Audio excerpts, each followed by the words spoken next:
Hi, thank you for watching this video. So, like you see in the title, tuturo ko sa inyo kung paano tanggalin yung service maintenance required doon sa dashboard na alert. So, for context, kakapa-PMS ko lang nitong Montero ko last month. So, usually kasi for Monteros, every 5,000 kilometers or every 3 to 4 months, whichever comes first. So yun yung kailangan yung mag-service maintenance required.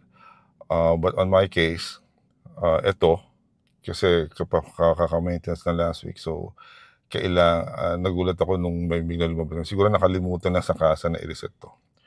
Tsaka nakita ko din online, no? Magkaiba kasi yung version ng 2019 at saka yung after ng 2020, yung Gen 3 at saka Gen 3.5.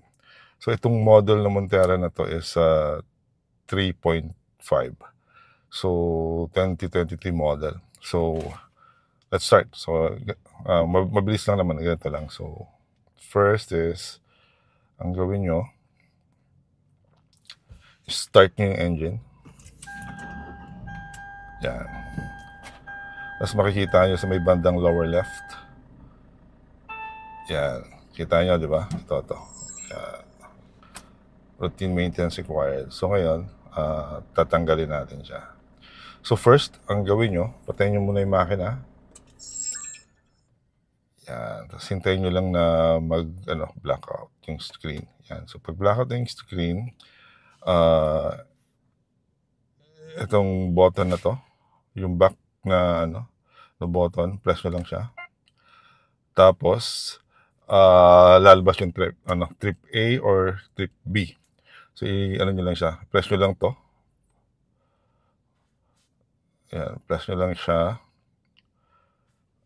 Yan natin. Yan, para kita nyo. Yan, so trip B, tapos echo, tapos yan. Pag lumabas na yung wrench,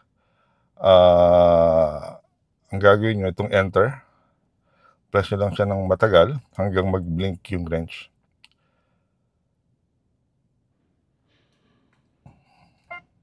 Yan. Pag nag-blink to yung wrench, i-release nyo, tapos saka nyo pindutin. Yan. So, sabi, clear na siya. So, exit lang kayo dyan. Then, let's try again kung mag-start na siya.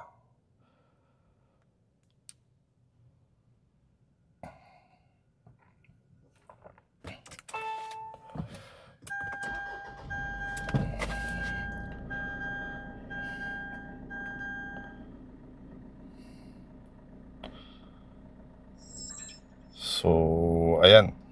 Wala na. Diba? Wala na lumabas. Na kanina, nung pag-start natin ng kotse, may lumabas na service required na message dun sa lower left.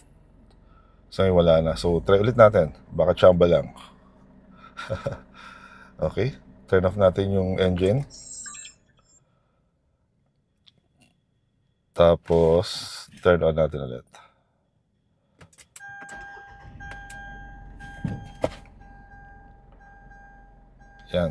Yan. Wala na talaga. Hindi na lumabas. So, okay na tayo. Hope this helps. Keep on watching the videos. Thank you very much. Have a good day. Bye.